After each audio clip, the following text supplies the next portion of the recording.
नमो बुद्धाय साथियों, आज हम आपके बीच वॉकिंग मेडिटेशन पर कुछ चर्चा करने वाले हैं। आपने मेडिटेशन तो कई प्रकार के सुने होंगे और कुछ लोगों ने तो उसका अनुभव भी किया होगा, लेकिन वॉकिंग मेडिटेशन, इसको हम ये भी कह सकते हैं कि भगवान बुद्ध की ये एक फेवरेट कला में थी, क्योंकि आपको पता है कि भगवान बुद्ध सबसे ज़्यादा चंकमन करते रहते थे और इसी की वजह से सबसे ज़्यादा दूरी उन्होंने तय की थी।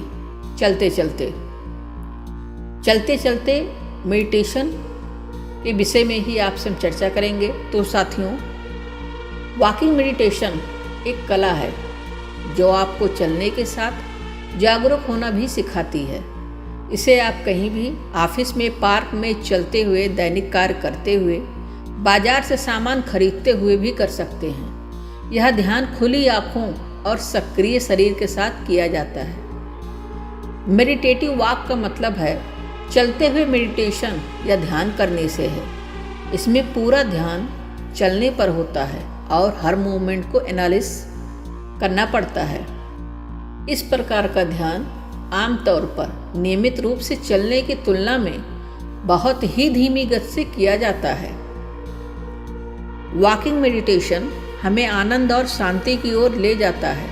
जब हम चलते हैं तो हमारा सारा तनाव गायब हो जाता है। ऐसा इसलिए क्योंकि इस वक्त हमारा ध्यान केवल हमारे चलने पर ही केंद्रित होता है। वॉकिंग मेडिटेशन करने से हमको लंबी दूरी तक चलने के लिए धैर्य रखने में भी मदद मिलती है। शारीरिक फिटनेस और सहनशीलता बढ़ती है। एकाग्रता में भी सुधार होता है। गठिया रोग में भी आराम मिलता है। पाचन क्रिया भी दुरुस्त होती है। शारीरिक शक्ति, ब्लड सर्कुलेशन को भी बढ़ावा मिलता है। अगर वॉकिंग मेडिटेशन हम सुबह के समय चलते हुए ध्यान करें तो बहुत ही अच्छा रहेगा। ये और ज़्यादा फायदा हमें पहुंचाएगा कि आप नंगे पैर चल रहे हैं, जैसा कि अधिकांश भिक्षु करते हैं। अगर आप नॉर्मल भूमि पे हैं जहाँ पे ईंटा पत्थर या कांटा नहीं है, तब तो नंगे पैर चला जा सकता है।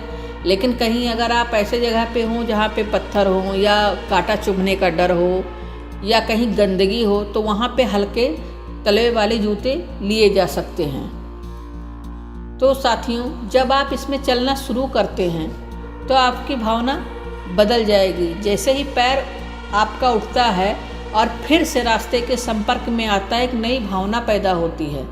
इस अनुभूति से अवगत रहे जैसा कि पैर के एकमात्र माध्यम से महसूस किया जाता है। फिर से पैर उठता है। मानसिक रूप से नई भावना को ध्यान में रखते हुए पैर को उठाया जाता है।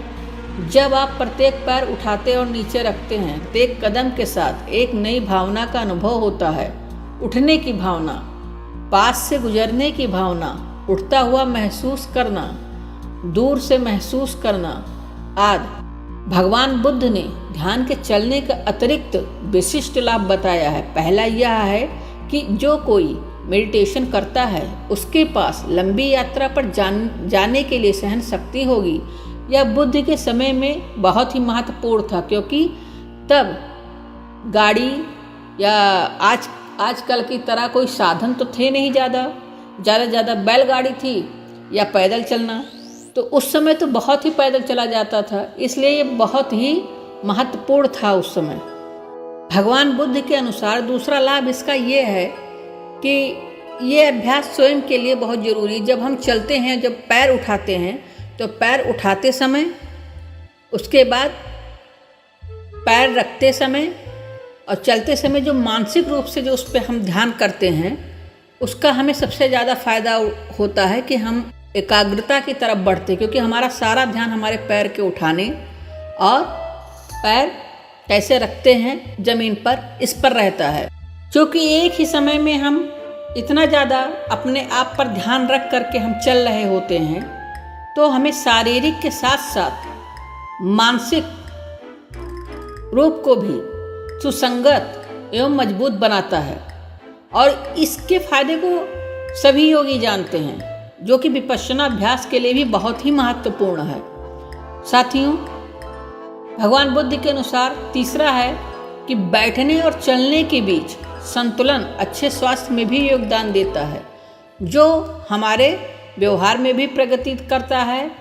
जाहिर है कि जब हम बीमार होते हैं तो ध्यान करना मुश्किल होता है। बहुत अधिक बैठना कई शारीरिक बीमारियों का भी कारण बन जाता है, लेकिन जब हम चलते हैं तो हमारा ब्लड सर्कुलेशन बहुत ही ज़्यादा बढ़ता है और हमारी मांसपेशियाँ जो कि बैठने की वजह से थक चुकी होती हैं, उनको फिर से ऊर्जा मिलती है, वो फिर से पुनर्जीवित होती हैं और हमारे परिसंचरण को उत्तेजित करती हैं, जिससे कि हमारे बीमारी को भी रोकने में मदद मिलती है। तो धम्म बंधुओं, हमारे चलते वक्त ध्यान करने के इतने सारे फायदे हैं कि हम शारीरिक स्टेमिना तो हमारी मजबूत हो ही रही है, शारीरिक के साथ साथ हम मानसिक रूप से भी बहुत ही ज़्यादा मजबूत होते हैं, क्योंकि हम उस समय एक शारीरिक पे भी ध्यान देते हैं और मानसिक पे भी ध्यान देते हैं। तो धम्म बंधुओं, ये थी वॉकिंग मेडिटेशन के फ़ायदे जो भगवान बुद्ध ने समझाया है।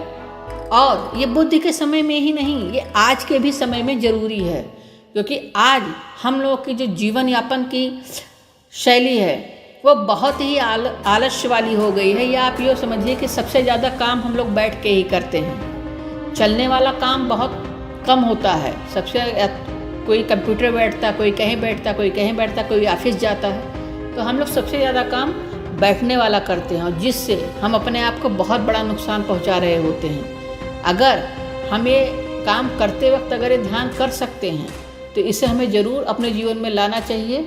और अगर वॉकिंग मेडिटेशन हम अपनाते हैं तो हम शारीरिक तो सुधार आएगा ही, मानसिक भी सुधार आएगा।